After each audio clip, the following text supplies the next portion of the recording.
વિજ્ઞાનની સીધી વાતમાં આપ સૌનું સ્વાગત છે. હું છું જીતુભાઈ પંડ્યા. માણસથી એકવાર ભૂલ થઈ જાય, એકવાર એમ થાય કે કદાચ ભૂલથી થઈ ગયું હશે, પણ જ્યારે એ જ ભૂલ વારંવાર થાય ત્યારે સમજી લેવાની જરૂર છે કે આ એની ફિતરત છે, આ એની આદત છે અને ભવિષ્યમાં હવે આ થતા રહેવાનું છે. જે સુરતમાં થયું એ હવે ઇન્દોરમાં થયું છે. જ્યારે સુરતમાં થયું ત્યારે બેનિફિટ ઓફ ડાઉટ્સ હતો.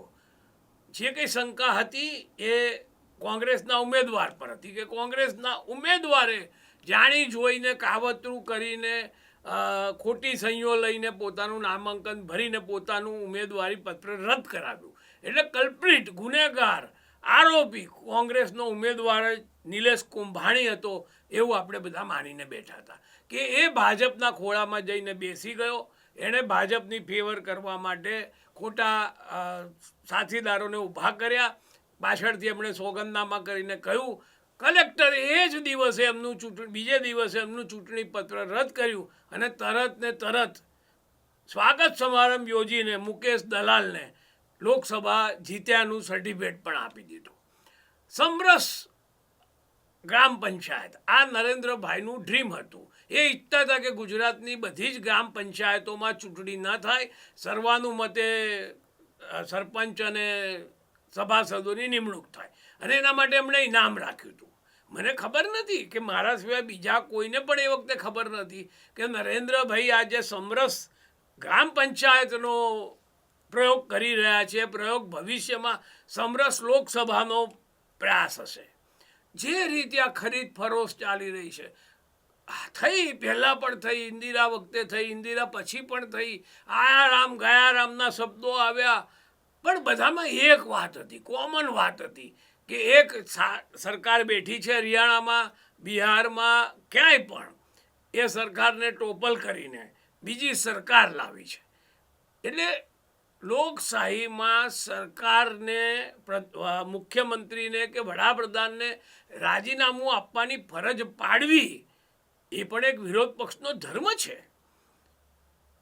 વિરોધ પક્ષોએ એટલા સાવચેત રહેવું જોઈએ, વિરોધ પક્ષોએ એટલી તત્પરતા દાખવી જોઈએ. વિરોધ પક્ષનો અર્થ જ છે કે જે મુખ્યમંત્રીને ઉથલાવી પાડવા માટે આતુર છે. આ લોકશાહી છે, લોકશાહીનો આ નિયમ પણ છે. પણ હવે તો રાજ્યસભામાં એમનો એક વધારાનો સભ્ય ગુજરાતમાંથી મોકલવો છે. એમને 8 મત રાજ્યસભા માટે ખૂટે છે ઉમેદવાર જીતાડવા માટે, તો 8 સભ્યો કોંગ્રેસમાંથી ખરીદી લો, એમને રાજીનામું અપાવી દો, મતદાન કરાવો, એમને રાજીનામું અપાવી દો, એમને ફરી ભાજપની ટિકિટ આપો, ભાજપમાંથી ફરી ચૂંટી લાવો. આ પ્રયોગો થયા. પછી સુરતમાં તો અદ્ભુત પ્રયોગ ન થયો કે ચૂંટાયા પહેલાં જ ખરીદવા માંડો. અને સુરતની ચૂંટણીમાં જે બન્યું કે કોંગ્રેસના ઉમેદવાર નિલેશ કુંભાણીએ એમના ટેકેદારો જેવા પસંદ કર્યા, જાણી જોઈને ખોટી સહીઓ કરીને એક નાટક કર્યું કે મેં ફોર્મ ભર્યું છે. મીન્સ કે કોંગ્રેસ બીજો ઉમેદવાર ન ઊભો કરી શકે એવી વ્યવસ્થા કરી. એમના ડમી ઉમેદવારમાં પણ ડખા થયા. ડમી ઉમેદવારે પણ એવું જ કર્યું અને છેલ્લે 6 જે બાકીના ઉમેદવાર હતા 7 એને ઉમેદવારી પત્ર પાછા ખેંચાઈ લેવાયા અને 8માં બીએસપીનો ઉમેદવાર પાછો ખેંચાઈ ગયો અને ચૂંટણી બિનહરીફ થઈ ગઈ. હવે આ જ વાત ઇન્દોરમાં આવીને ઊભી છે. ઇન્દોરમાં જે બન્યું છે એમાં કોંગ્રેસના ઉમેદવાર અક્ષય કાંતિ બમ, ભાઈ નામ બી અદ્ભુત છે, અક્ષય જેનો ક્ષય નથી, કાંતિ લખે છે પણ કદાચ ક્રાંતિ શબ્દ હોઈ શકે.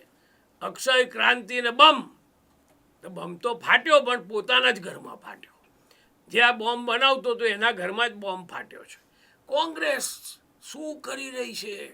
હવે તો પહેલાં સુરત વખતે તો મને કોંગ્રેસને ગાળો દેવાનું પણ મન થતું હતું કે કોંગ્રેસમાં અક્કલ નથી, પણ હવે મને લાગે છે કે કોંગ્રેસના ઉમેદવારોમાં ગમે તેટલી ચકાસણી કરીને કોંગ્રેસ ઉમેદવાર ઊભા રાખશે તો પણ આ દશા થવાની છે.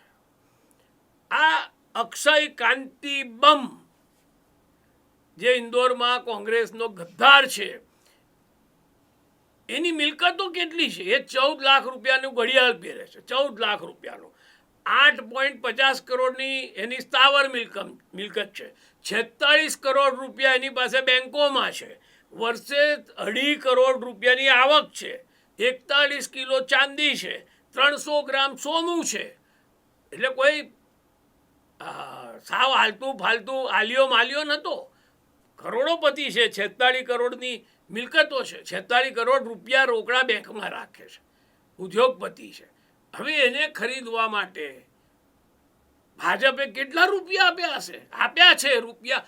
હું બદનક્ષી કરે અક્ષય કાંતિ બમ તો બક્કાની બદનક્ષીનો દાવો લડવા તૈયાર છું, પણ એમને એમ વગર કારણ એને મજા તો જુઓ. આ નફ્ફટ નાલાયક અક્ષય કાંતિ બમ ફોર્મ પાછું ખેંચી લઈ, કોંગ્રેસને હરાવી દઈ, ભાજપને આ સીટ સોંપી દઈ. ત્યાંના એક કૈલાસ વિજયવર્તી કરીને વિજય વર્ગી નામના એક બહુ નામાંકિત નેતા છે. એમને ભાજપ પણ કંઈ બહુ ચણા નાખતું નથી, ભાજપ પણ એને કોઈ પોસ્ટ પર બેસાડતું નથી, કારણ કે કાયમ બકવાસ કરે છે. અને હિન્દુ મુસલમાનના નામે આ માણસે જેટલો બકવાસ કર્યો છે એટલો બીજા કોઈએ નથી કર્યો. એના માટે જાણીતા છે, એ મોં ખોલે છે અને ભારતમાં હિન્દુ મુસલમાનના પડઘા પડવા માંડે છે આખા દેશમાં. એટલી ખરાબ હદે વાત બોલે છે. હવે આ વિજય વર્ગીએ એમને પોતાની કારમાં બેસાડ્યા, એમની જોડે સેલ્ફી લીધી અને જે કહ્યું છે એ સાંભળવા જેવું છે. વિજય વર્ગીએ કહ્યું કે માનનીય વડાપ્રધાન નરેન્દ્ર મોદી, ભાજપના સેન્ટ્રલના પ્રમુખ જેપી નડ્ડા, મુખ્યમંત્રી મોહન યાદવ અને પ્રદેશ અધ્યક્ષ ભાજપના એમપીના પ્રદેશ અધ્યક્ષના આશીર્વાદથી હવે આ ભાજપમાં આવી ગયા છે. એટલે નરેન્દ્રભાઈની જાણમાં આ થયું છે, જેપી નડ્ડાની જાણમાં આ થયું છે અને બીજી વાર થયું છે. મીન્સ કે આ જે ઓપરેશન થાય છે કોંગ્રેસના ઉમેદવારોના, એ ઉપરની કક્ષાથી છે. નામ જોગ કહ્યું, જેણે આ ઓપરેશન પૂરું કર્યું એ કૈલાસ વિજયવર્ગી કહી રહ્યા છે કે વડાપ્રધાનના આશીર્વાદથી આ ભાજપમાં આવી ગયા છે. ભાઈ આ તો કોંગ્રેસ વગરનું ભારત કરી રહ્યા છે કે ભાજપ કોંગ્રેસ વગરની નહીં રહેવું થઈ રહ્યું છે. હવે થોડા વખત પછી એવું લાગશે કે કોંગ્રેસ જેને પણ વડોદરાનો જિલ્લા પ્રમુખ બનાવશે એ રાતોરાત ભાજપનો જિલ્લા પ્રમુખ થઈ જશે. આ શું માંડ્યું છે? આ રશિયા છે, ચાઇના છે, આ કોઈ આફ્રિકન નાની કન્ટ્રી છે, રિપબ્લિક ઓફ બનાના છે?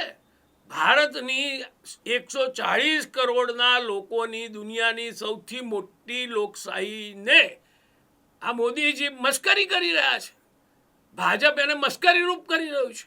એક બાજુ કોંગ્રેસને ખરીદને એના જિલ્લા કક્ષાના અધ્યક્ષોને પણ લઈ જવા છે, રાજ્ય કક્ષાના અધ્યક્ષોને પણ લઈ જવા છે, અને બીજી બાજુ ભાજપના જૂના જાણીતા નેતાઓને બાજુ પર કરીને આ નવા આવેલા આજકાલમાં આવેલા જમૈયોને પોસ્ટોની લાણી થઈ રહી છે. એમને બારોબાર ઉમેદવાર બનાવી રહ્યા છે, એમને બારોબાર રાજ્યસભામાં મોકલવાના વચનો અપાઈ રહ્યા છે, એમને ખરીદી લેવાયા છે.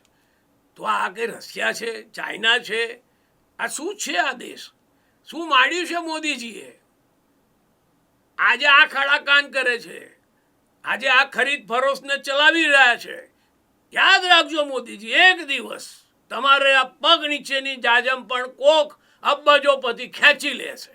રાતોરાત લોકસભામાં ઠરાવ આવશે કે અમારા મોદીજી નહીં, હવે અમારા વડાપ્રધાન આ છે.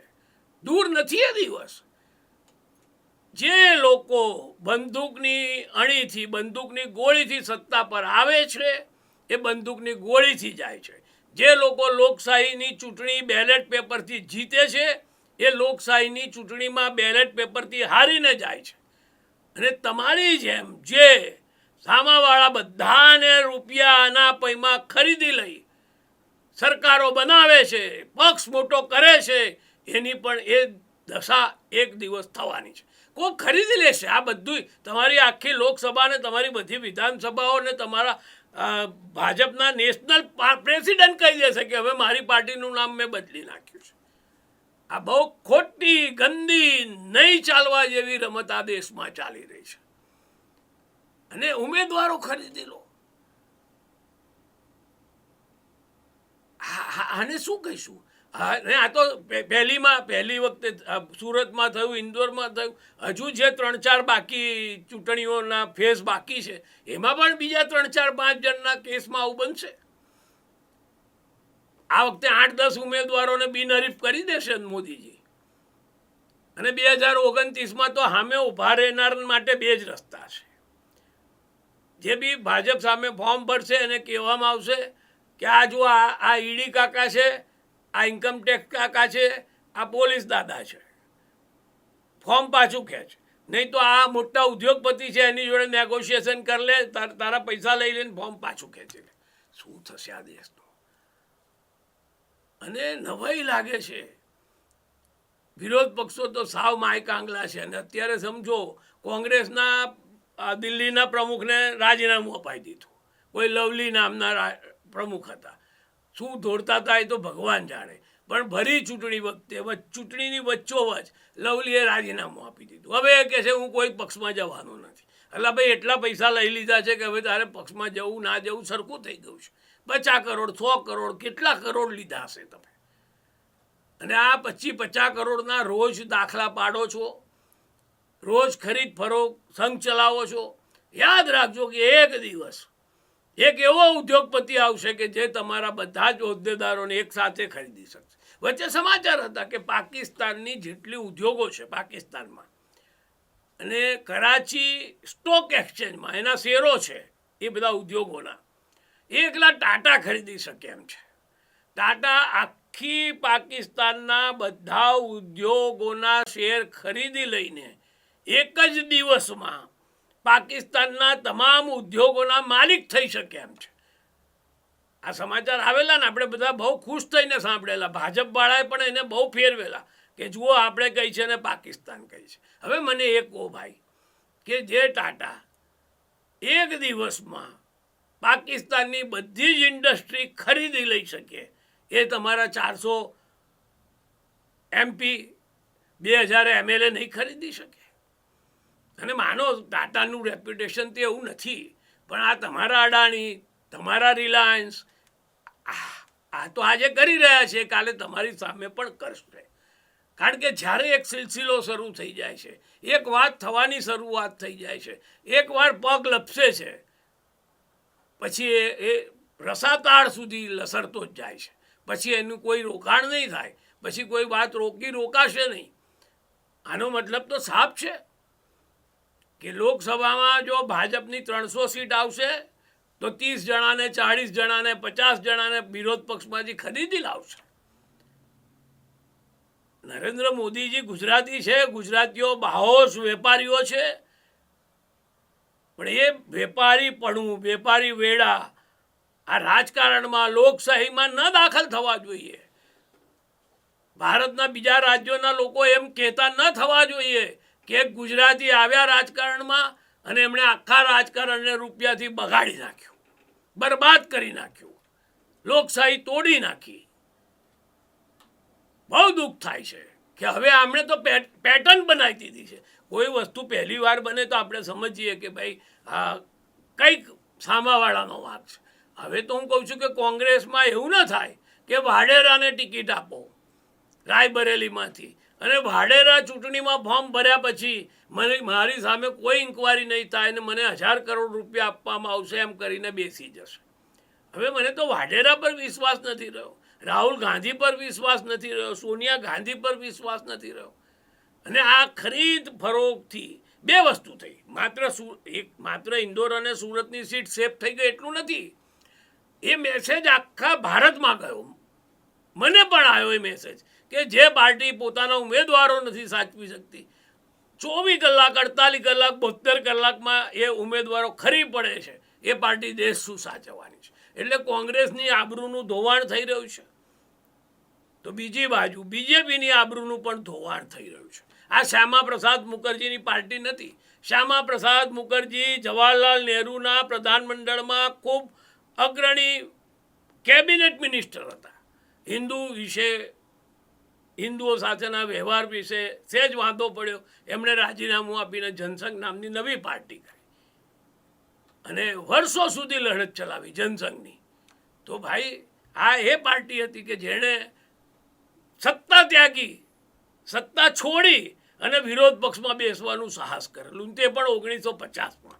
અને હવે વાત એવી આવી છે કે અમારે સત્તા તો જોઈએ જ છે, એબ્સોલ્યુટ પાવર જોઈએ છે, લોકસભામાં 400 સીટો જોઈએ છે, એ અમે લઈને રહીશું. લોકસભાની ચૂંટણી પહેલાં અમે 40 સીટો લઈ લઈશું, લોકસભાની ચૂંટણી પછી જે 400માં ઓછી હશે એ સીટો પણ અમે મેળવી લઈશું. દુનિયામાં આ લોકશાહી શોભા આપનારી નથી. આને લોકશાહી કહી શકાય નહીં. તમે દિલ્હીના મુખ્યમંત્રીને જેલમાં રાખ્યા છે, કોઈ આદિવાસી રાજ્યના મુખ્યમંત્રીને જેલમાં રાખ્યા છે. કેજરીવાલનો માત્ર વાંક એટલો હતો કે એમણે નરેન્દ્ર મોદીને 2 વાર 3 વાર 4 વાર 2/3 બહુમતી લઈને નરેન્દ્રભાઈને હચમચાવી નાખેલા. નરેન્દ્રભાઈ કરતાં એ મહાન છે એવું પુરવાર કરેલું, એની સજા ભોગવી રહ્યા છે. જેમ પાકિસ્તાનમાં ઇમરાન ખાનને જેલમાં નાખીને ચૂંટણીઓના પરિણામ આવ્યા, ઇમરાન ખાનનું ચૂંટણી ચિહ્ન છીનવી લેવાયું અને પરિણામો આવ્યા. એમાંને ભારતના પરિણામોમાં મને નથી લાગતું કે લોકસભાની છેલ્લી ચૂંટણી પતે, પરિણામ આવે ત્યાં સુધી આ ભાજપ બીજો કોઈ ફેર રહેવા દે. જેવી પાકિસ્તાનની ચૂંટણીઓ છે એવી જ ભારતની ચૂંટણીઓ છે એવું દુનિયામાં લોકો કહેશે. અને જે નિર્ભય લોકો છે ભારતમાં, જે નિર્ભય પત્રકારો છે, એ પણ કહેશે કે આ આપણી ચૂંટણી પાકિસ્તાનની ચૂંટણી કરતાં કંઈ બહુ જ વધારે સારી રીતે લડાઈ નથી. ચૂંટણીઓને એક તરફી બનાવી દીધી છે, વિરોધ પક્ષના નેતાઓમાં ડર નાખી દીધો છે, વિરોધ પક્ષને ભયભીત કરી દેવાયો છે, વિરોધ પક્ષને સરકારી જે સાધનો છે કચડી રહ્યા છે. ઇલેક્શન કમિશન, સુપ્રીમ કોર્ટ પરથી બી નિરાશા થઈ ગઈ છે. સુપ્રીમ કોર્ટે પણ એવું નહીં વિચાર્યું કે કેજરીવાલને ચૂંટણી સુધી બહાર રાખીએ. ચૂંટણીના બીજા દિવસે કેજરીવાલને 1 વર્ષ માટે જેલમાં મૂકવો હતો, પણ સુપ્રીમ કોર્ટે કહેવું હતું કે ચૂંટણી સુધી કેજરીવાલને બહાર રાખવો. એ સુપ્રીમ કોર્ટ નહીં કહી શકે, સ્વો મોટો કહેવું જોઈતું હતું, પણ નહીં કીધું. દિલ્હી હાઈકોર્ટે એમની જામીન અરજીઓ નામંજૂર કરી દીધી. તો આ જે ચૂંટણીઓ છે એ મારી દ્રષ્ટિએ બેલેટ પેપર વખતે જે બંદૂકો, ગુંડાઓ અને માફિયાઓ મારફતે ચૂંટણી લડાતી એના કરતાં બી આ ચૂંટણી ગંદી થઈ ગઈ છે. અને ચૂંટણી કેવી રીતે કહીશું એ સવાલ છે. ક્યારેય આવું નથી થયું.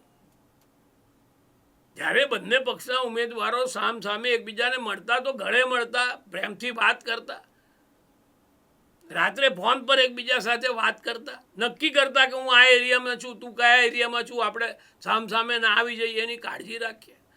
પણ આ તો તોડી જ નાખવાની વાત છે, સાફ કરી નાખવાની વાત છે, મૂળિયા કાઢી નાખવાની વાત છે. વિરોધ પક્ષ જોઈતા જ નથી. અમને 400 સીટ જોઈએ છે, 440 સીટ જોઈએ છે. સામે વિરોધ પક્ષ બેસે એવું અમે ઈચ્છતા નથી. ગુજરાતમાં અમારે 5 લાખ મતની સરસાઈ જોઈએ છે. એટલે કાં તો આ સુરતમાં તો કેટલા લાખ મતની સરસાઈ આવી ગઈ, કોને ખબર. લોકોનો મતાધિકાર જતો રહ્યો સુરતનો તો વાંધો નહીં, પણ અમારે 26 સીટો 5 લાખ મતથી જીતવી છે. એનો અર્થ છે કે લોકશાહીમાં તમારે વિરોધ પક્ષ જોઈતો જ નથી. અને વિરોધ પક્ષ વગર ક્યારેય લોકશાહી, સાચી લોકશાહી રહેવાની નથી. અને એવી આશા ના રાખશો કે ભાજપ એટલો સારો પક્ષ છે કે વિરોધ પક્ષ નહીં હોય તો એ સરમુખતારશાહી તરફ આગળ નહીં વધે. આ જે પગલાં છે, એ આ જે આહટ છે, આ જે ગણગણાટ છે, આ જે દૂરથી અવાજો આવી રહ્યા છે, એ સરમુખતારશાહીના છે. ચેતીએ, જાગીએ અને આ ખોટું થયું છે એવું કહેવાની હિંમત રાખીએ. મારે શું, હું ભાજપનો નેતા છું, બધી વાત સાચી છે, પણ ક્યાંક અંદરથી બી તો હવે અવાજ ઉઠવો જોઈએ કે આ શ્યામા પ્રસાદ મુખર્જીની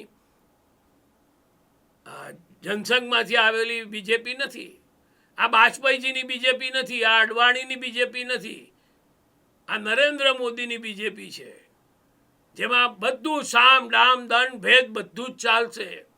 લોકશાહીના મૂલ્યો તોડી નાખીશું તો પણ ચાલશે, લોકશાહીનો જનાજો નીકળી જશે તો પણ ચાલશે. તો વાત ઠીક છે.